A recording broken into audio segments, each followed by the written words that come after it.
So this time itatry naman natin yung isa sa mga feature ng ating Elite series, yun yung tinatawag na ATS, or dito sa settings natin makikita natin siya as PB priority.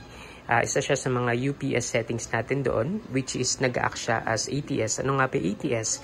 ATS ay yung automatic transfer switch, which is yun yung pinaka-latest ngayon sa mga solar na generators. Yung solar generator or yung mga solar setup kasi natin, especially sa mga nagdi-DIY, gumagamit sila ng ATS kasi once na low-bat yung kanilang battery sa mga solar station, kung may load ka, for example, meron kang mga nakasaksak na ref, mga Wi-Fi modems, or electric fan, at naubos yung battery mo, wala na yun. Ibig sabihin, low-bat ka na, mamamatay lahat yun. Pero kung meron kang ATS, automatic siya magta-transfer dun sa power provider mo. Basta nakakabit ka dun sa power provider. Ibig sabihin, automatic transfer switch, magta-transfer bigla or biglang magta-transfer dun siya yung power provider. Dun niya kukunin yung mga load. So, gladly na-adapt na siya ni Bluetti, wherein meron tayo dito sa ating Elite 200 B2 at saka Elite 100 B2. Actually, meron na rin dito sa ating AC 200L. But this na ipapakita ko sa iyo kung paano siya gumagana. So, ito yung settings natin. Ayan. So, punta ka lang dito, PB priority. Ayan siya. So, magsaset ka lang ng percentage. So, kung makikita mo sabi dito, when the battery reaches the set level, the unit will stop using the grid power and switch to solar charging for the rest. So, ibig sabihin yan, kapag nasa 72% na yung ating power station, even nakasaksak siya sa grid, hindi siya magcha-charge. Kasi that way, hindi natin kukunin yung usage or yung charging sa ating grid para makatipid pa tayo. It will be charged by solar. So, what happened is that nakaset tayo ng 72% dito. Once na yung ating power station, currently at 74, once na naging 72 to, kasi itatry natin i-on itong Elite 100, i-charge natin to, gagamitin natin to. So once na bumaba to sa 72, hindi na siya kukuha ng battery dito.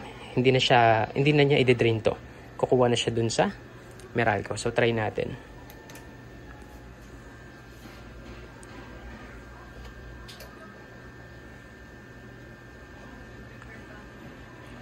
So, ayan, charging yung ating Elite 100. So, sinet natin to ng 72. Kinukuha na natin yung 2% sa battery and dapat mag-transfer siya dun sa ating Meralco after.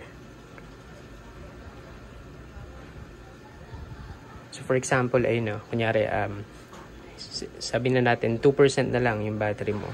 May 4% pa tayo. Kumbaga para hindi siya malobat lalo at saka hindi mag-stop yung mga usages natin.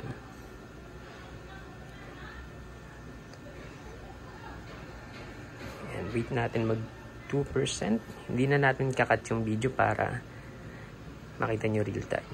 Yan, 73. So malalaman nyo yan kapag nag-switch siya sa grid. Yan, naka-grid tayo. Pero wala tayong input.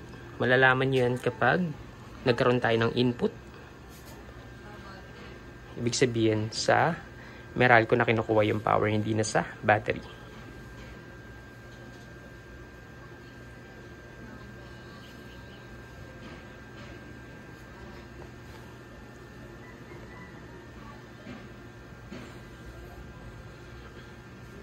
And 73 na. Antayin natin mag 72.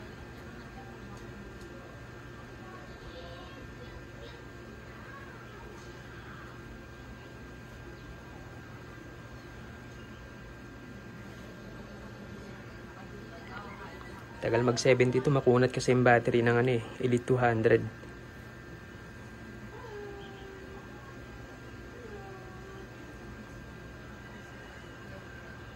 Ayan, nag 72 na. Ibig sabihin, kung makita nyo nagkaroon na tayo ng AC input. Ibig sabihin, kung ano man yung kinukuha ng ating load, hindi na siya nanggagaling sa battery. Nanggagaling na siya sa ating grid. So this is to avoid na madrain masyado yung ating power station. Aside from that is magkaroon pa rin ng continuous supply na hindi charge yung ating power station, kasi i-charge ang power station gamit only solar kapag na-reach na niya ulit yung set level na to. So yung ATS gumagana.